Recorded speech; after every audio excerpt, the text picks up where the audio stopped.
Hello, fellow nerds, and welcome to another episode of the Nerd Herd Comic Book Club. If you are tuning in for the first time, we are a book club for people who like to read comic books. Every week, we will take a story arc or a volume. We will all read along together, and then we gather together via these live streams to share our thoughts, views, and reviews about the book. And that's what we do. I am joined by some people today, but before we get to introductions, let me tell you what we're reading. You know what it is if you were watching last week. We are reading The Chilling Adventures of Sabrina, Volume 1, which was published by Archie Comics in 2016. I think this collects issues 1 to 5 of the 8-issue series, which we will get to that later because that did confuse me, everybody. So the people I am joined by here with people. Phil from Phil's Nerdyverse on YouTube. Hey, Shane. Witches and Warlocks. Shane from Dawn of Comics on YouTube. Praise Satan. And Scott from Scott Shelf on YouTube. Hello. I don't know what else to say. What the hell? You took all the good lines. Yeah, pray Satan. How do you follow that, man? You know, that's a good one. Some demonic chant. Right, we do have one more person joining us today as well. And again, if you were watching last week, it was everyone. It was their turn to pick, and of course, Beth won the selection. She chose for us to read Sabrina, and she has kindly agreed to come and join us today. Hello. Hello, Hi. Beth. How are you? You good? I'm good, thanks. How are you? Yeah, we're all good. We're all good. I think everyone's awake and ready for this. Yes? Yes. Yeah. We're ready. Right then, let's meet the herd. Let's see who is joining us for episode 23. We have Tom from This Month in Movies. Good evening, all. I hope you are all well. Let the nerding begin. We've got TB Collects. We've got Tyler in here as well. What's up, everyone? Driving home to watch the show now. Drive safe, mate. No commenting and driving.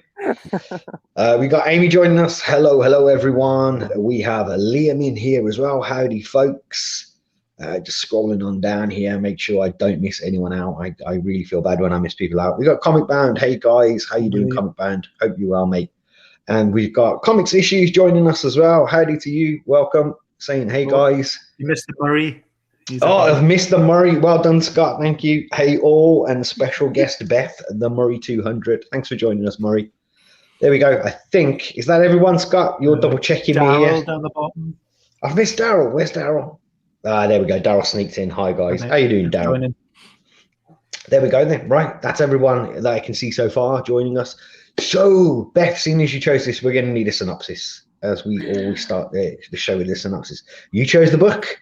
It's over to you to tell people about The Chilling Adventures of Sabrina, Volume 1. That's fine. I've got it ready.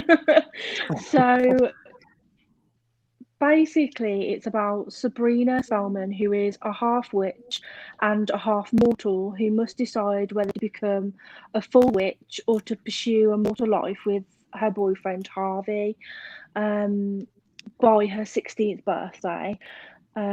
She lives with her 2 aunts and her cousin and her familiar, who's called Salem, which is a cat. And they all live in Greendale, and it's set in the 60s. So yeah. There we go. That is your synopsis. That is the setup. And to get us going into the conversation, let's go with the main witch or the main warlock, depending on, let's not get genders involved in this. The witchy warlock. Shane, you kick us off, man. Starting with the art, as we always do. This was very hit and miss. Lovely style. I really love the colors and the tones and the textures. As you know, with me, faces are very important. And it seemed like every other face was really bad. But you'd look at one page and it would start off, and it's lovely. And as you just work down that same page, it's like the art just got progressively worse. But then you turn the page again and it would start good. And then it would just get progressively worse again. It was really weird. It's like that kind of thing where you're trying to write something down at the top of the paper. You go, right, I'm going to write neat, right, and then the further you go down, it just becomes a scribble. Exactly like that. Yeah, 100%. I'm kind of with you on the art, like hit and miss kind of thing. Like it wasn't my favorite style, but I do think it was spot on for the kind of story that we were reading. You know, it was a kind of And horror the story, and Yeah. it kind of had that kind of scratchiness to it as well, which I think in some panels and designs, you know, would have worked better than, you know, very clean and polished and nice coloring and nice lines. And I also think the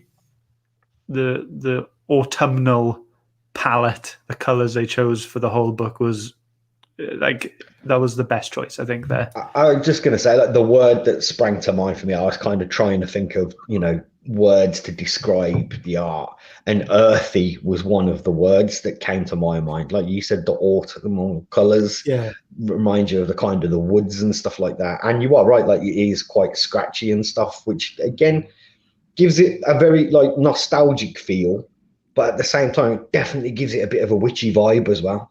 Yeah. You know, definitely, I agree. It's definitely well suited to the story. And it was very, I mean, if you didn't tell me that this was done in 2016, I would think this was a book from the 60s that I was reading. Yeah. It fit perfectly, not just the art, but the writing style as well. It was just like an old 60s Archie comic book. It was fantastic. Oh, yeah. Yeah. So you're saying that like it kind of fit well with comics in its time. Yeah. You know, so it kind of, although kept to like a 60s vibe, it also kept a 60s, you know, real-time comic art. Yeah, if you go back and look at some of the Archie comics from the 60s, it looks exactly like this. It's fantastic. Oh, that's cool. Yeah. Have you guys had a look at my notes? Because you have said everything I was wanting to say. Yeah. Could we actually be all agreeing with each other today? Is it one of those rare episodes? It's worth pointing out as well. I forgot to mention as well that this is written by Roberto. I'm going to try this. Aguirre Sacasa, I think. Let's ask Beth. Is that right, Beth?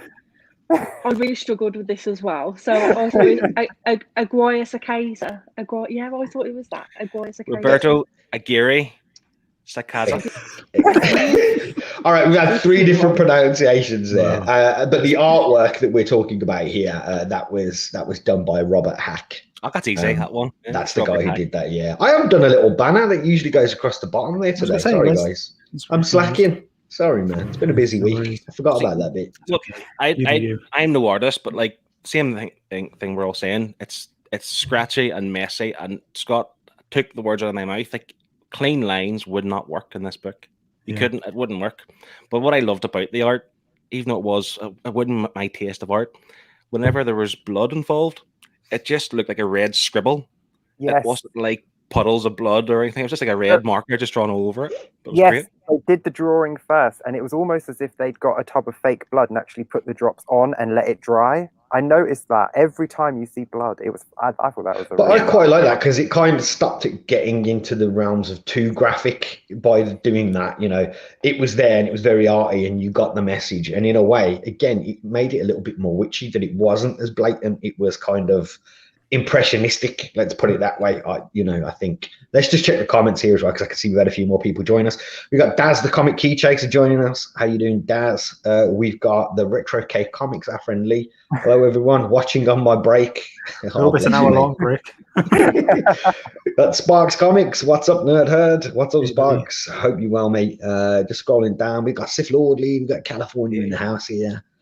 And I can just see that the comments have jumped on me again. So I'm just scrolling back up because I think a few people are talking about the art as well here as well. So we've got Dad saying the arts were his favorite. He enjoyed those. We've got, I sold the free Sabrina comic book the other day. And Liam Cartwright saying, I enjoyed the style of the art. As Scott says, it was spot on for the story. However, the majority of faces were so bad. Yeah, that was a big letdown for me. Was the expressions were nothing. They were all kind of the same kind of facial features rather than expressions. I kind of see your point, man. And I'll be honest, when I was reading this, there were some panels I looked at and I thought Shane is going to pitch a fit over these. And as I was reading it, I was really, really annoyed. But then it would do something that would just redeem itself. You know, like when she takes over as the new teacher and she's standing there in her full figure form, and that was just beautiful, you know. Or they show the witches in their true form, and I was like, I'm loving this. This is fantastic. Yeah. So Beth, for every bad face, there was a good one, so I forgave it. Beth, what about you? What did you think of the art? I mean, you chose this book. What do you think of it? Yeah, I totally agree. With like how as it progressed, like the faces were like blurred out, and it like seemed to got worse and then got better again. But I love the fact, because like I am a big horror fan. I absolutely love horror, but I don't just love like a horror where it's just like right in your face. It has to have a good story. And like my favorite directors, like Darren Lynn Bosman and Stephen King and Del Toro, they all do it so well. And just to have like this in like a comic book form, and like to tell the story where it's not in your face, blood and gore, and I think that was really well like portrayed. Especially how did you know that most of them were all cannibals? And it was like, it wasn't like, oh, just watching them eat another person. It was like subtly put in. So like how like Hilda and Zelda were like, they make references to like sweetbreads, which are organs. So I thought that was really well done. It has to have. When they bought the mortuary and they were like, well, they won't go hungry again, and it was just like, oh. I love the part too. Whenever it was that subtle though that I don't think did we actually ever see them eat anybody? No, but the thing is, they just mentioned it, didn't they? Whenever they found Harvey's body, they couldn't find Harvey's body. Yeah, and they were wondering what they'd done with it. It just cuts to one of the ants eating a bit of steak. Oh yeah, because they dropped all the hints before that. You're obviously thinking they're eating Harvey. I read that, and when I saw that panel, I physically shuddered. I was like, "Oh no, that is gross." Like, if that is true, but we find out it's not. Okay, folks, we've talked about a little bit about the art then, so let's go through a few examples for people as well. So you've all sent me your favorite pages from the book. So let us start with Phil. I think this one's yours, mate. Yeah, it was just, I mean, it's a tragic story. Like this is issue 2, and I was going to read the whole thing in one sitting, but it's the first time I read issue 2, and I thought I can't read no more because I was just overwhelmed by issue 2, and it's things like this, because your Madam Satan, who became Miss Porter later on, like she's just sadistic and brutal. She was fantastic, but the fact that this here, like, she's kind of thrown herself into the lion's den because what's his face? I can't remember his name. Edward. Yeah, who wanted he had met a mortal woman, and she just couldn't accept it, and just thought, okay, I'll throw myself into the lion's den, and just Literally. And the bottom panel, it's just like it's sadistic. That is like two half torsos kind of hanging. It's just like that is bonkers. That is absolute nuts. But that, if you see the blood, that's what I was referring to. The blood, like, it's not drawn in as part of the art; it's added after. Like, it's quite messy. I just quite like that. And again, it's almost like a flick of the brush, isn't it? Like on top of the artwork kind of thing, or a smudge. It's bright red, so it pops off the page. I just thought that was great. Yeah, and I think that's probably another reason. Sorry. I think that's probably another reason why they stuck to the kind of browny colors throughout the whole thing, just so that red does pop and you do notice it more, and it is emphasized and pushed out. Well, isn't red? I haven't watched too much of the TV series. I have started off the back of this, so we'll have a little conversation about the parallels and stuff like later on at the end of this. But like, isn't red a theme in the TV show as well? Like, she wears a lot of red, and I don't know. I wouldn't really call it a theme. Beth said yes, so I don't care. Whatever. So let's move on to your page, mate. All right. I think for me, it was this page that really set the tone of the whole story for me in terms of how dark the writer is willing to go, in terms of the underlying stuff of certain characters, but it was that that middle one particularly with all the ghost ladies. I kind of that was the panel that stuck in my head throughout this whole story. Like I always keep it in mind, we're going to need, a picture for this show. And I just couldn't get that one panel out of my head for the whole time. I don't know what it is. I think it's the front, the most forward woman screaming, and all the others just floating around. And I don't know, but I felt like I could almost hear them. You know what I mean? Do you know what that reminds me of as well? Like the fact that it's kind of got like the brown edging, like the old sepia tone photographs as well. It's kind of got that vibe about it as well, hasn't it? Yeah. But no, I just loved it, and it kind of told me, is like, right, okay, this is how far they're willing to go with this kind of stuff, and I enjoyed it. Yeah, there we go. That was Scott's recommended page there. I think I'm going to move on to mine now, because Beth and Shane, you chose the same page. You realise? So I'll leave you guys to talk about your page last. So the page that I chose was this one, because you get to I think this is the end of issue 1, I think. Or it could be issue 2, I forget now. Which one? I'll show you now. I'm just going to change it. Okay. Hold on. Relax. I thought you had. But as soon as you kind of flick to the next page, it's just kind of like bam, it's so in your face. And I think, like you, Scott, that it then made me go, wow, okay, this is how bizarre this is going to get. And mine was that. Oh yeah. I got to that page, I was like, what is going on there? To be fair, I couldn't look at that page again because it freaked me out. Like, I didn't understand the eyes. Yeah, it's just I don't like it, and that's what I mean. It's a good thing. I don't like this image. And she painted lipstick on her teeth. Yeah. Oh yeah. I just that to me set the kind of, because I think a lot of that first issue is all the things that we talked about, like art wise. It's a little bit nostalgic, it's earthy, it's a little bit witchy, but it doesn't go dark. And I think you get to that last page and you're kind of like, whoa, okay, there's some serious tones going to be in this, like of horror. And that to me kind of really stood out. And like Phil, like once I'd seen it, I just couldn't forget that picture. You know what I mean? It was just there. And now that this is why I haven't slept with the lights off this week, because I'm scared that that's going to come out of my wardrobe. Going to steal your face. Yeah, I don't want my face stolen. So moving on then, Shane and Beth, you chose the same page this week, so I shall leave there. Beth, do you want to talk about it first as our guest? And Shane, you can go next, mate. There we go. Talk us through it, Beth. I think it's amazing. Like, it goes in like, a quick kiss, and he loses half a jar and half of his, torso, his skin on his torso. Like, you just don't realise how like long your tongue is, do you?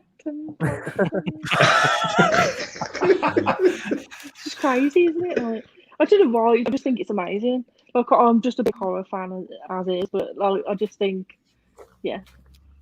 Yeah, that really ramps up at that point, doesn't it? With the horror, I think by that point, this is kind of towards the end, isn't it, of the volume? So, like, it does definitely ramps up around this time with the kind of the blood and the violence and all of that stuff. And I'd say before this, it kind of was creepy, wasn't it? But it wasn't like uber violent, I don't think. It had its moments, but here I think it really ramps up and stuff. Shane, why did you pick it, mate? Because this was a shock. I did not expect Harvey to die. Yeah, same. I expected Sabrina to save him, as you would. So when you turn the page and his, like Beth said, his jaw's hanging off, which is fantastic, and his chest ripped open, you're like, yeah, she's not saving him. This isn't a twisted ankle situation. Yeah, he's done. And I just thought it was fantastic, and I didn't see it coming, so I really enjoyed it. Yeah, I'll be honest, I did not see that coming either. That it was a total left field kind of plot twist. That was. I thought it was brave when they did it, and I think where it leads to in the end, with him kind of like being shoved in the dirt and resurrected, like even that was a bit of a twist as well. It's just kind of like, what's going to happen here, Yeah, I think you all chose really good. I just say as like a honourable mention for me was the aunts. Does anybody remember that panel when you see them as they really are, like all grotesque and stuff? Oh, yeah. after Harvey dies, Sabrina wakes up and you see them in their true forms, and they're like, I think it's Zelda who is stitched. You can see that she's separate sections stitched together with her saggy boobs hanging down, and I thought it was fantastic. Yeah, I thought that was boobs, not the boobs. Whatever you want, mate. Whatever you want. Before we move on, it's worth pointing out as well for folks, because I know that we have a lot of people that I talk to and that watch us as well that are huge J. Scott Campbell fans. No, he's not for everyone, but he did do a cover for issue 1 of this, so I thought it might be worth just showing people that in case it's something that they want to go after. There you go. I did like that. I saw that cover and I liked that cover a lot. And doesn't I thought, fit with the story though. Yeah, like it made me think, like, would I have preferred if it was drawn in this way? Would it have still had the same effect? And I don't think, like, yeah, it's great as a cover, but I don't think as a whole story, it wouldn't have been a good choice. No, I would have loved the art, but I don't think I would have loved the story as much with that kind of art. It's too clean, isn't it? Too nice. Yeah, I think you nailed it with what you said when we kicked off the show there, Scott. Is this really did suit the tone of the story, because it was kind of blurred, it was a bit scratchy, and I think if it was drawn a different way, if we had that kind of like old Sabrina or Archie drawing that was cleaner, like I think this would probably lose some of its vibe, some of its atmosphere. Yeah, you agree? Yeah, totally. Yeah. All right, so let's talk a little bit about the writing then, folks. Let's move on. Did we enjoy this as a story, as a collected volume? What do we think, Beth? What do you think? I really enjoyed chapter 1, and then it did drag in chapter 2 and 3, and I was like, "Where's this going?" Because they were just going on about the same things over and over. That's how I felt about it anyways. And then chapter 4 and 5, it did start to pick up again. So I think it was a bit long-winded, like it was drawn out a bit in between, but they did start to pick it up again. Overall, I think it was quite good. It was well told as a story, but they could have just done without sort of drawing it out, really. I kind of agree with you a little bit there, Beth. Like I thought the story was great, and I think they even made some kind of brave decisions that ran alongside the art. The art was definitely brave, and I think some of the story was brave, like we talked about that moment with Harvey and stuff, and the twist that goes there. But what I think for me, like where it did drag, like I don't know whether the rest of the guys are going to agree here, but I found that sometimes, much like myself, they used paragraphs when a sentence would have done. Yeah, definitely. Definitely. Like, what did you guys think? Yeah, I feel like it did drag, and they could have shortened some of the dialogue, but I do think it was necessary. Like, it definitely needed. We needed that build up. We needed that, the background knowledge and all that to kind of lead us to where we were going for issue 4 and 5. But yeah, like it's like, I think as you're reading it, you're going, "Oh, come on, get on with it." But then by the time you hit issue 4 and 5, you're thinking, "Oh, okay, I see why they did that." So I think it's a hindsight kind of thing, maybe. That's just me. I don't think it was the context of what was in the dialogue. It was just the words that they seemed to use too many words when less would have been more, I suppose, in my opinion. That fit with the time though. It's so written for 60. It's written in the 60s, but it's also written in the style of the 60s, and I loved it. Got a point now, mate. You did I have a point. loved it. It was such a slow build. I'm fine with a slow build if you're telling me a good story, and this was a good story. And I'm slightly torn because I like my trades to be a complete story and not a massive cliffhanger. So I'm slightly annoyed at that, but it's made me want to read more, and I will definitely read more. I loved it. I loved the backstory of Lady Satan. Yeah. And I loved the character building. We saw Sabrina fall for Harvey. We saw her with Harvey. And you then care when he dies. He wasn't just, "Oh, this is my boyfriend. We'll see him again in 3 chapters and he's going to die, so feel something."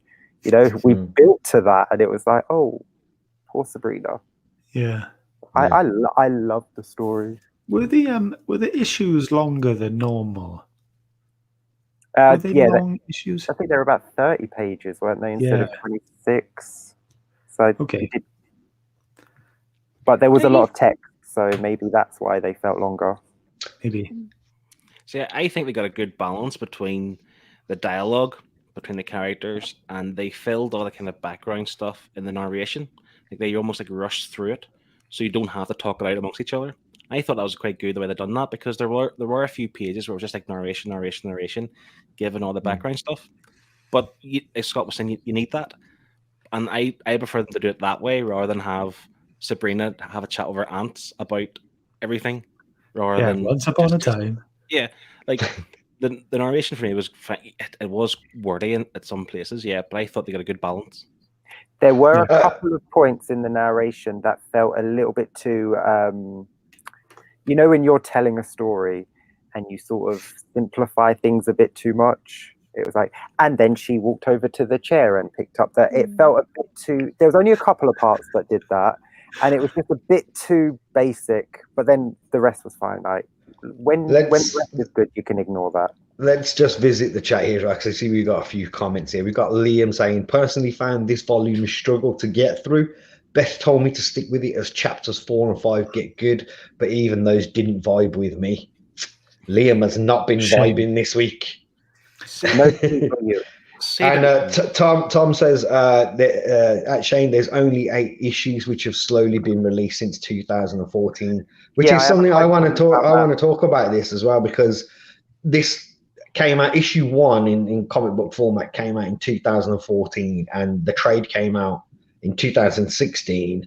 And if you look around, like on the Wikipedia page for the Chilling Adventures series, it's got book 2, issue 6 to blank. So this just looks like the guy has just stopped writing it, or intermittently been bothered with it while he's off writing the TV show, because it is the same guy that wrote the TV series. So it just seems that this is in limbo right now. Because issue 8 is part 2 of a 5-part story.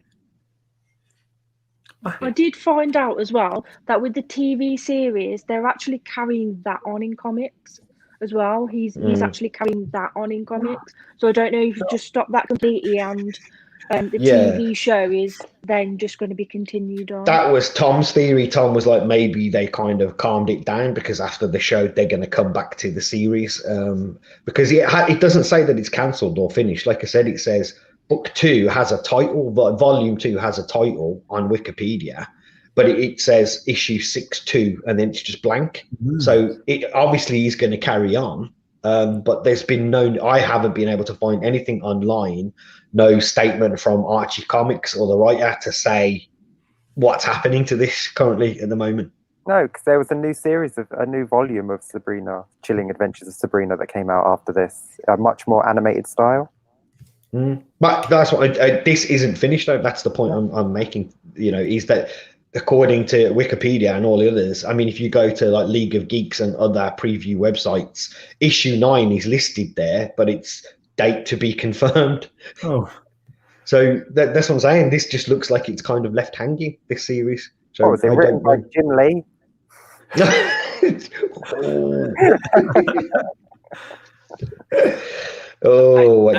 I can't get over the not hate, but the fact that people are saying it picked up issue 4 and 5. I thought issue 2 was phenomenal. I just thought issue 2 with Madam Satan just kind of going her path of destruction was fantastic. Like it was like going from going to the tree where Sabrina's dad was held. I don't know how it worked, whatever, but she obviously wanted to get him out of this tree and bring him back, and then realized, you broke my heart, I'll burn you down. Then visited Sabrina's mom, who's in the kind of the psych ward, and then give her clarity, and so she's aware of everything, and she's just really sick and sadistic, this woman. I thought that was great. Can somebody remind me what happened to the mom once she got the clarity? Did we find out how that went forward? Or... Yeah, she started screaming about witches, so they kept her in the insane asylum. Yeah. Right, okay. And that was it. Now it looks like she actually belongs there now because she's talking about witches and stuff. So that's the thing, and it's just that kind of wickedness. I loved that. I thought it was great. Conniving. Yeah, she got those two guys in the bar to fight to the death over who could buy her a drink. Oh God, yeah, the one guy died, didn't he, as well? And then turned into her familiar with the crew. And, the crow or the raven, whatever it was. It's Fantastic. just, it was great. I love that. Let me just say hello to a few people joining as well. We've got Greyman, hi folks. We've got MJ Comics. Sorry I'm late, been watching the football. How's it going? MJ, what's more important, this or the football? Oh, don't answer that, Tom says issue 9 has artwork attached to it since 2018. There you go. with the characters of this book, I think I found Sabrina the least interesting, unfortunately. Yeah. Like, it was, the aunties were cool. I loved their history and their knowledge, and the thing behind Edward and Madam Satan, and they all had this cool history, and they knew, and they knew about all this stuff, and they had these agendas, and it was just like Sabrina was just in the middle of it going, "Oh, I'm looking forward to turning 16, so I can sign a book." But and finally have sex with my boyfriend. Yeah, no, it was just very teenage issues, and apart from the whole meeting Satan, but I couldn't connect to Sabrina. I know she's the main character, but I was I'm much more interested in everyone else. Yeah, even Betty and Veronica were more interesting when they kept popping up. I'm going to fight the corner for Sabrina here, and I'm going to say, I did actually find her. I know it's probably hard for us to connect with a teenage girl, seeing as people. I am far from teenage and far from a girl, so but I actually found Sabrina those troubles and how she thought about those things. I actually found those interesting, because it is far removed from me. So it was nice to get into the mindset of somebody who is different from me. So I found that be interesting. She had a really tragic story. Her boyfriend was killed in front of her, and she couldn't say anything. She had to accept it. And their aunts were almost not part of it. They were part of it. They weren't obviously the cause of it, but they played their role in not stopping them. And these aunts are sketchy as hell, though, really. Yeah. Well, you saw what Hilda did when that girl picked on her at school. She went round there and turned into a giant spider and scared the shit out of her. She was really sick. Yeah. Oh God, yeah.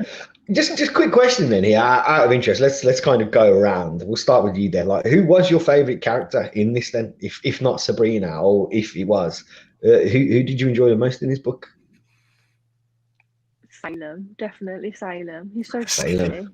funny. I love him. He's so good. Yes, I think he was well. underused, I think. Mm. It's so strange as well, because obviously if you watch the show, he doesn't talk at all. They just have him apparently he's telepathically speak to Sabrina, but obviously he speaks in this one.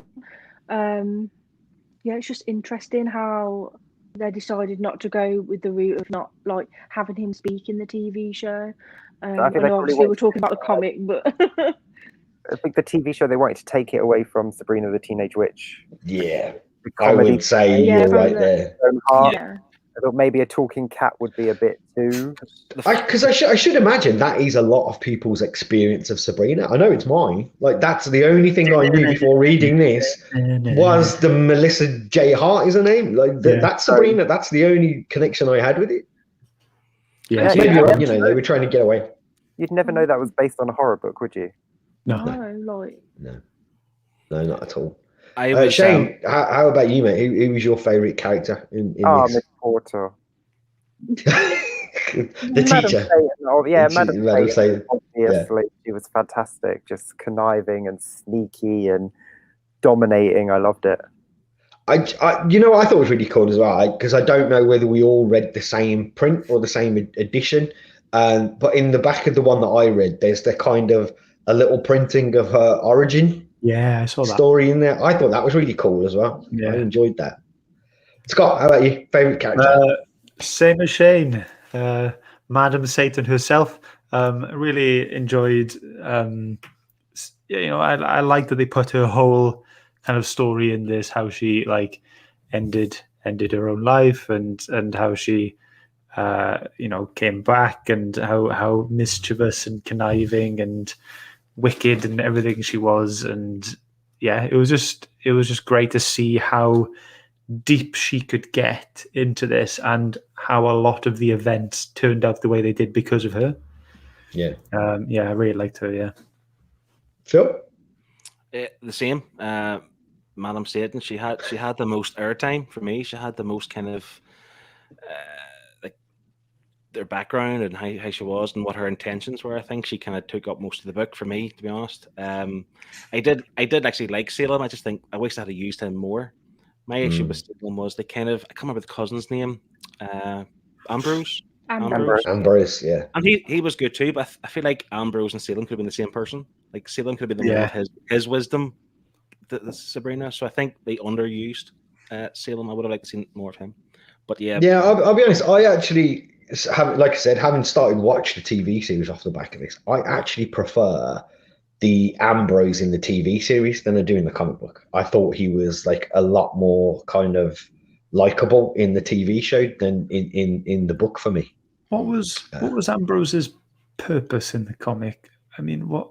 Like, I just felt like he was just there. Like, what was the point? It felt like he was just like shoehorned into issue 2. Yeah, maybe they needed a boy. It felt, like the house was just early. Yeah, I just felt like he was there to be Sabrina's confidant in terms of like trying to help her without kind of being all formal and stuff with the kind of witchcraft. And that's why I think him and Salem were quite similar. They both could have shared that kind of role. So, yeah, he did feel a bit taxed on, didn't he? Do we all agree on that one? Yeah. Ambrose. Beth, how about you? What was that? Sorry. Do you feel that Ambrose was kind of just tacked into the story a little bit? Like he didn't really have a purpose? Yeah, he was. Yeah, he was just definitely just sort of placed in and. Looks like we all agree on that one, then, folks. Let's just check the comments here. Right? Liam saying, I can't explain it, but this book and the Netflix show are both things I'd normally enjoy, but there's just something about them that doesn't hit right. I found both a struggle at times. We got the Grey Man joining us as well. Hello to the Grey Man. I'm just scrolling on down, see who else we've got. Shane, we got your brother in here as well. Okay, got a question. Serious question. Who'd kick whose ass, OG Sabrina or Netflix Sabrina? Let's do this one real quick. Let's go this way. Netflix Sabrina, definitely. Shane? Because Melissa Joan Hart, a single point, and she's done. Scott? Not seeing the Netflix show, so I'm going to have to go OG. Phil? Yep. Clarissa explains it all. She's 100%. Yeah, I'm going to go OG Sabrina as well. Oh, Sorry, Beth. My least favorite character was 100% Harvey, because I can't tell what he was. Like, there was times where he was like, I seen a nice boy, a nice fella, but then there was times he was a bit of a real asshole too. Like he was like, was he a jock? Was he a nice guy? It's hard to know what he was. Do you think so? You thought he was a bit? I never really got that vibe from him. I didn't. Sure, he was the football player, wasn't he? He was the one that you think if this was like a normal TV teenage show, he would be the one that all the girls go for, but he becomes a bit of a jackass. He was staring at the teacher's boobs at one point, wasn't he? And got distracted and dropped the football. So I'm glad he died. He was a teenage boy in the 60s, so. Yeah, no, I never got the vibes. I thought he was a good lad. He was a bit pushy when he in the car. Yeah, he was like, "Oh, so it's your birthday soon, eh?" Yeah. 16. It's legal. He did say like, "I'm not pressuring or nothing." Yeah. Like he didn't. I'm not pressuring, but I want to do something. Yeah, he's like, I'm putting it on the table, and she was like, "No," and he was like, "All right, what do you want to do then?" Yeah. He was just like letting her know in a straightforward way. And let's correct the context there. When he said, I want to do something, straight away he said, what do you want to do? Do you want to go and check out this party or something? So he wasn't on about, we're not doing that, we're doing something else. Like, he wasn't doing that. Scott, you're trying to make him out to be some sort of like creeper. Or like Harvey Kinky. Harvey. Someone was going to say it. Oh, dear, man. That's my mind, Scott. That's just you. Harvey Kinky. All right, yeah. Disgraceful. All right, so a question here is why he's like, is anybody going to read on? Yeah. There's only 3 issues left, isn't there? Yeah, there's not a lot but left. now I'm worried now because this is already a cliffhanger. Mm. But if I read any more, there's nothing else after that. It just That's it. Stop. So you get to that's my worry as well. You're going to get to issue 8, and then you're kind of like, okay, where's the rest of this? And you're maybe going to be waiting a while for it. yeah, so maybe wait till book 2. suggest read it. You can read issue 6 because I have read one more issue after this. I read issue 6, and then I stopped because I found out that obviously there's no more. So I might wait until it's the rest of the story. But issue 6 is fine to read. See, I get the impression that the rest of the books are done, at least kind of mapped out. But obviously, with the television show, maybe like he can't release certain things in case it's like spoilers for the show. Is the show finished? It's The finished, show's yeah. only recently Yeah, it finished, has. though, isn't it? Yeah. So I mean, it could come out sometime soon. Who knows? Didn't the show finish? And correct me if I'm wrong here. Didn't it finish sort of around Christmas time or New Year? This just gone. Yeah. But this book, like, this is pretty much the first episode, isn't it, of Sabrina? It builds up to her 16th birthday and her signing the book. So it's pretty much just the first issue. So the first episode. So they could have finished. I got that. Yeah, I got that as well because I think I had a conversation with Tom because he's watched the whole thing on Netflix, and I've only just started. So I was like, he was saying, oh yeah, it kind of follows what happens, and I'm kind of like, does it? Because I've got the bit that this is just the whole thing is just the kind of run up to, like you said, that series there, you know. So they've changed. Miss Porter is obviously Miss what's her name? Charmwell? No. Who's the character from the Netflix show? Beth, come on. The amazing. no one can remember. Miss Boardwell. Miss Boardwell, isn't it? No, it's like a spell, isn't it? It's Castwell or something. It's a play on words. I'm sure it's Miss Boardwell. Abracadabra. Maybe, but she's obviously the Miss Porter character, and she's Lilith in the TV show, and she's fantastic. So if you watch it for anything, watch it for her. Yeah. We've got, I think Tom may have a point here as well. Tom from This Month in Movies is saying the writer got offered Netflix and thought, F the comic, Netflix money. It would appear so. I hope that it doesn't as well. And I've just clicked on that comment there. I just hope the comic doesn't suffer because of that, or vice versa, says Amy. I agree with you all the way, Amy. I hope it doesn't, because this is a strong start, I think, for any series of a comic book. And it would be a real shame, I think, if there was any truth in what Tom and Amy are saying there as well. Well, I mean, 3 years ago, the last issue was out, and it seems very doubtful that we're getting any more when we've had 2 more volumes of The Chilling Adventures of Sabrina written by and drawn by different people. I don't think they go back to this after doing 2 other volumes. It doesn't make sense. Well, again, according to the internet, it looks like they are coming back to it. The only thing I did find was there was a statement from somebody at Archie Comics who just said that the writer was a very busy man, but that was during the TV series. So he said fans were going to have to wait. But again, a lot of time has passed since that was said. So you can't make fans wait too long. We don't like it. Don't be a George R.R. Martin. Finish the book. Yeah, I'm still waiting. It's been, 12 years since Jim Lee did Batman and Robin, the Boy Wonder. I'm still waiting for volume 2 of that. I don't like waiting too long. Is the television show set in the 60s? No.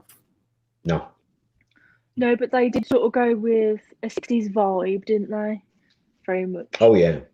Yeah, I think a lot of the kind of the sets and stuff and everything, and even some of the clothes look a bit 60s and stuff, don't they? Yeah. Do you know what I did like talking about the clothes in the 60s vibe and everything? You know the bit there where they're trying to resurrect Harvey as well at that point, the dancing that they do.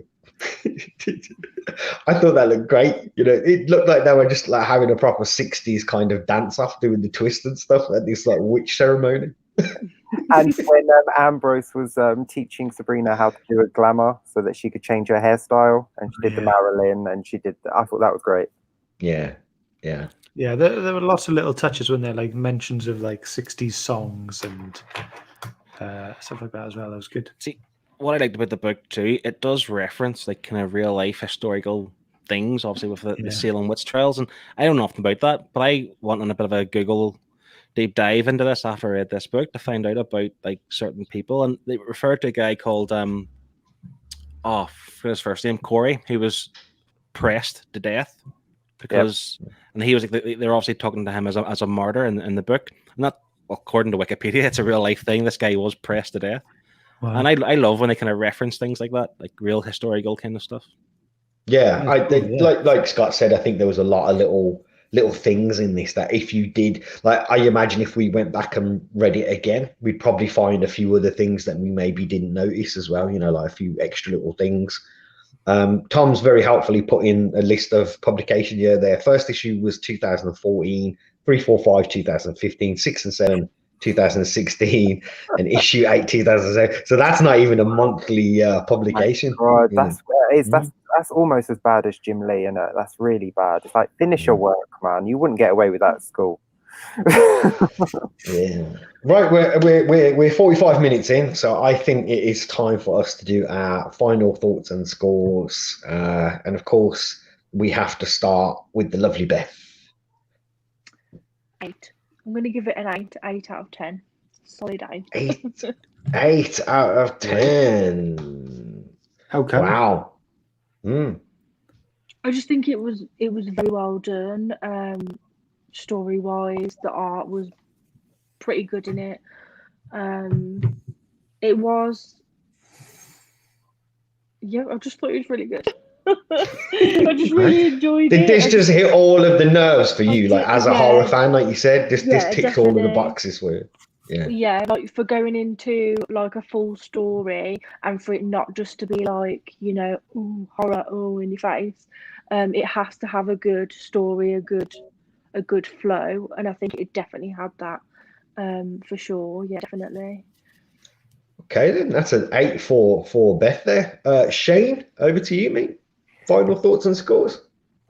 I really enjoyed it. I loved the 50s and 60s horror books, and this just felt like it was from that time. Like, it was written so well for the time period. I absolutely loved it. I forgive the art because every time it annoyed me with a bad panel or a bad art, I'd turn the page and it was lovely again. So every time I was forgiving it. So it's fine. I forgive it. I really enjoy a slow burn. If you're telling me a good story, which this was, it built and built and built to a great ending, especially that middle part when Harvey was killed. I did not see that coming, and I was pleasantly surprised, and I really enjoyed that. And the ending, massive to be continued. Obviously, I want to read more. They know how to get you. They're like, you're definitely coming back for issue 6, aren't you? And I'm like, yes, I am. So for me, this is a massive 8 out of 10 as well. It's an 8 out of 10 from Shane. Scott, how about yourself, mate? I think, like we said all the way throughout, like, yeah, the art, like, as it wasn't my favorite type of art, but it still matched the story of and the style of the book. I can't fault it, and I don't want to take points away from that. So I did really enjoy everything they did about the art, and I appreciate it all.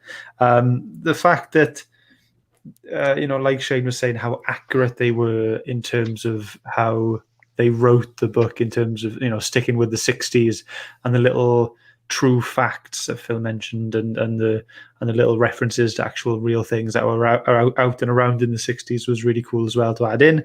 The only other horror I've ever read is like Something is Killing the Children. I think that's a horror, so I don't really know what to like base this on. So I wasn't scared of the book, you know what I mean? But it did creep me out and gross me out in parts, and I really appreciated the pace and the build of it going into the issues 4 and 5, and when it all ramped up there. And then, like Shane said as well, the ending definitely surprised me.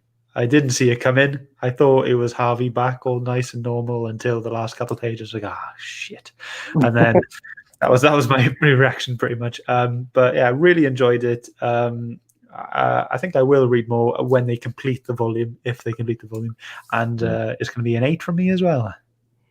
It's an 8 from Scott. And you know the drill, guys. If you're watching live right now, get them scores in the chat by me and Phil. Do our final thoughts and scores, and I'll make sure I catch them all, and we'll see what you guys thought as well if you read along this week. Phil the money. Over to you. I do love a horror book, and this is the kind of creepy horror I like. I keep thinking to myself, like, the way they've kind of made the book, it's obviously how they intended it to be. It hasn't become something else whilst they're making it. So I think it's well crafted in terms of what they're trying to do with it. What I will say, when Beth first suggested this, was it last month or the month before, the first time round in the Nerd Herd choice, I was just like, please God, I do not want to read this. No way do I want to read this book. And then last week when it came out, I was just, oh goodness, I'm gonna have to read this. And see, to be honest, completely don't judge a book by its cover. This was great. I loved it. Madam Satan was fantastic. It sounds weird, but I feel like in recent years she's become like the most kind of sick, sadistic, villainous villain that I've read in quite a while. Like, she was just really kind of brutal. Like, I want more of her. Like Agatha Harkness. Worse than her. Worse, but in a good way. Like, more worse. But yeah, yeah. I mean, I the artwork suits it. The story was great. I think that there was the right balance between teeny stuff, because she is a teenager at the end of the day. Yeah. And it wasn't a teeny book. There was a bit of teenage drama with the boyfriends and stuff and kids at school, whatever. But it wasn't kind of overwhelming teenage book. And it's definitely not for young kids, this book anyway. Oh man, it was great. I loved it, and I am also going to give it an 8. Wow. What? Wow, I'm surprised at that score from you, there, Phil. All right, let us see what everybody thinks before we get to mine. Let's just read a few comments. I think we've got 2 scores so far this week. We've got Tom saying the art style was old school, which I don't tend to like, but I did with this. Story was okay, 6 out of 10.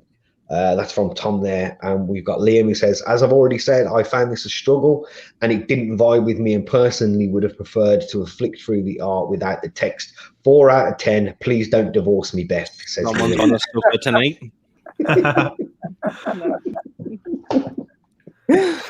Okay, I'll whiz through mine. I don't have anything to add other than what I've covered, really. I found the artwork very unique.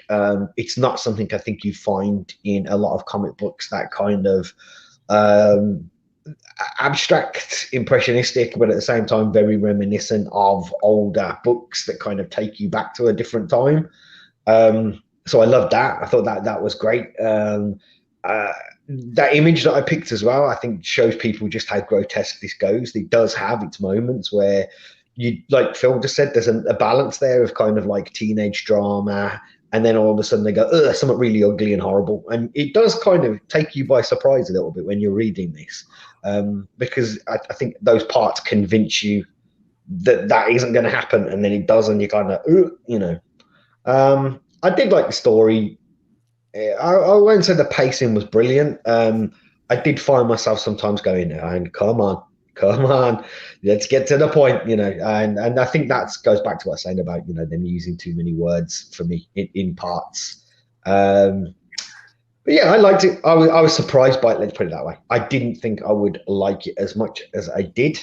But unfortunately, this comes with a bit of baggage for me, given the fact that it's not finished and there's other elements at play there. And if I did want to go on and read, it's not there. And if it was planned that it was going to be there, then that would be okay. Like, I'm a patient guy, but I don't know when I'm going to be able to finish this, so that to me is a massive markdown for me, because again, like, I'm not happy that George R.R. Martin did that with Game of Thrones, and I'm certainly not going to be happy that he's done this with this book. So, like, for me, weighing everything in, and as we do, taking stuff away with the faults that I found, it's a 6.5 for me on this. Can I ask something? No, you can't. All right, see ya. Go on. And are we supposed to be basing our scores off the volumes that we've read on their own and not? Yeah, totally. But that factors in for me. I can't shake that away. Like, that is part of the story for me. And when I read any volume, part of that story for me is, am I going to be able to carry on and in the future for this? Like, is it going somewhere for me? Like, if it's not, then that affects me reading that volume right then and there. That's fair enough. I agree. Cool. I agree. Yeah. I know other people may not. Other people might just say, well, no, like, I'm going on that. But for me, I can't get that out of my mind. Once I knew that then, and I was reading that volume, that affected me reading that book. Does that make sense? Yeah. And I think I'm putting it in there because I feel like some people might feel the same, so that should at least be represented in my score because I think other people might feel the same way that may have an impact on them reading. Cool. Sorry, folks. It's okay. So it's 6.5 for me. That's where it falls. Okay, so let's just check. I don't think we have any more scores, so we add the 2. So the average that people who read along this week is 5 out of 10 for people who have read along. And us ourselves, we gave this an 8, an 8, an 8, an 8, and 6.5. We could have had a clean sweep. Yeah. So that gives us an average of a 7.7 for us right here. So let's see where that falls on the Nerd Herd leaderboard here. 7.7 puts this in, I think, this puts this in, is it? Yeah, 7th place. Wow. So this goes just above. So it goes in 7th place, just below Batman Noel and just above Dave. Wow. How do we feel about that? I'm happy about it. I think that's all right. Yeah, top 10. I think that's good. Yeah. Yeah, I really enjoyed it, so I'm happy with its place. Yeah, I think that's kind of a fair score. I think that's quite a generous score. I think for the fact that it is a kind of surprising read. And I think it deserves to be up there as something that should be probably recommended. Again, it's just kind of like, how do you recommend that level of investment to people when there's no conclusion? Mm-hmm. Yeah. Do you see what I mean? That's true.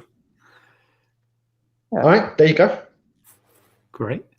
Okay, so shall we have a little whiz round and let people know what we've got coming up on channels this week? Yeah. Some enthusiasm? Yeah. I love it. Okay, Beth, have you got anything coming up? Because you have a YouTube channel as well, don't you? I do, but it is under construction at the moment. So it is under construction. I think it is more, it's sort of like unboxings and vloggings that I want to, like vloggings and vlogs that I want to do. I love a good vlog. But yeah, it is under construction. I'm not really sure which way I want to go with it, so we'll see. Okay, there you go, folks. Watch this space. Shane, how about you? I'm almost finished with my future state. It's taking me longer than it should have. but no, some of them are decent, so I'm not hating it. You seem to be enjoying the last few of them, Shane. Mm-hmm. Yeah. So, hopefully, fingers crossed. I think I have about 10 more to read. There's a lot. There's a lot. The end's in sight, man. The end is in sight. Anything else there, Shane? No, not yet. Scott, how about you, mate? Nothing coming up for me this week. I am in the process of slowly trickling out the D&D episodes we've been recording in the background. So that'll be coming out soon. It's called Diced and Sliced. So keep an eye out for that coming out. But apart from that, I'm just preparing for episode 3 of Comic Airwaves, and people last night should have received a lengthy message from me asking if they wanted to take part in this month's question.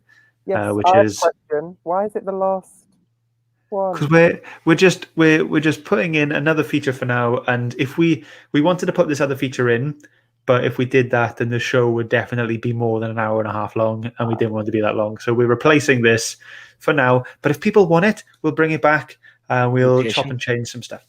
Okay. Yeah. But the question is, what would be your kryptonite? Do you want to remind people when episode 3 is going to be on? Yeah, it's on the 27th of March at 8:30 in the GMT's evening. There we go then, folks.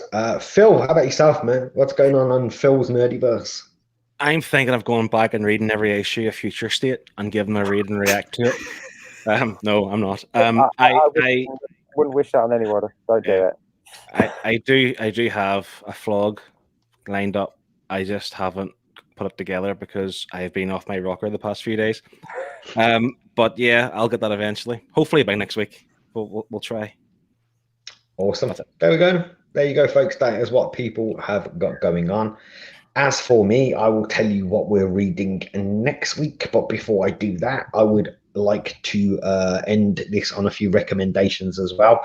And seeing as it was International Women's Day this week, I would like to shout out a bunch of women from the comic book community. So go check out these channels. You've got Jen over at Comics Will Break Your Heart.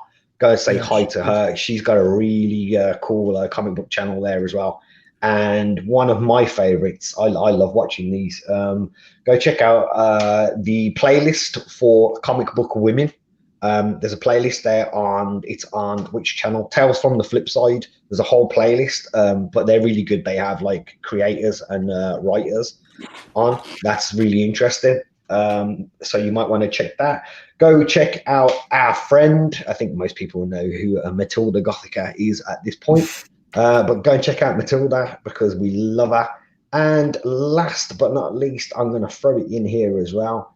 Go and subscribe to Beth's channel. There's the link. Go and make sure you're ready. Hit the bell and all of that for when Beth comes back with her new revamped channel. And there we go. There we go. There's all the links and stuff. So yeah, please go and check them out. You may really enjoy them. So next week, what are we reading next week, folks? Well, we're staying with the kind of witchy demon factor, and I think we're going to be seeing Lilith.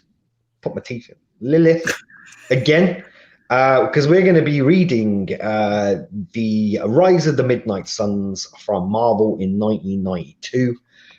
This kicks off in the Ghost Rider title and then hops around across different series on Marvel. But I'm looking forward to this one. Oh yeah, Cool. me too. Yeah. So you go, folks. The best comics. Yeah, the shame. Was this your time? It wasn't it? Yeah. Yeah. So there we go. That's what we're doing, folks. Let's just have a quick look down the chat here, see what people are saying. Liam says, damn, you forgot you can't post links. Yeah, I kind of removed all the blue wrenches from it.